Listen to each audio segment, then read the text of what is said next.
actually, check this out. I'm thinking about this, right? I'm thinking for this book, let me add an original letter to my son. And one of the lines I'm thinking about debating right now, because I can't write, I'm in a Rajaji, right? But one of the lines I'm debating about is, through my wife, I have sons. And through my sons, I have grandsons. And I'm debating this because usually you would say, through my wife, I have children, and through my children, I have grandchildren, right? But one of the things I want to point out to my son is he is an extension of me. And now you might say, well, aren't all your children, all your children get, half your genetics, and therefore they're all an extension of you, right? But now you have to look at what's the social role. And this is why you have to be a little bit sexist. But the social role is that, can my daughter be like me? Right? If I'm a provider, if I'm a homeowner, if I have the characteristics of this, that, so on and so forth, can my daughter be like me?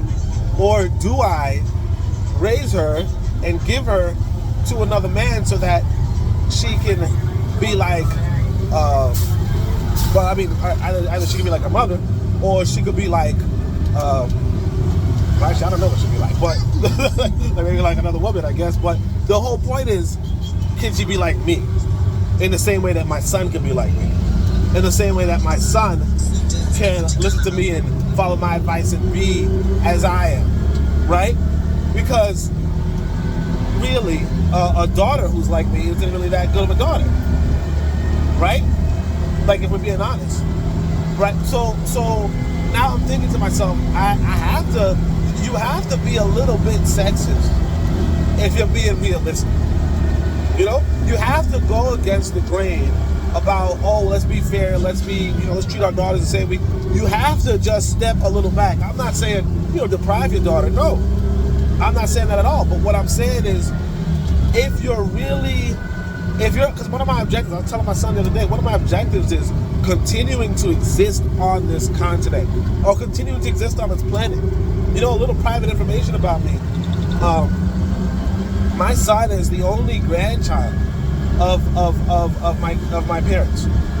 So with me, with my generation, my brothers and sisters, my parents' bloodline ends.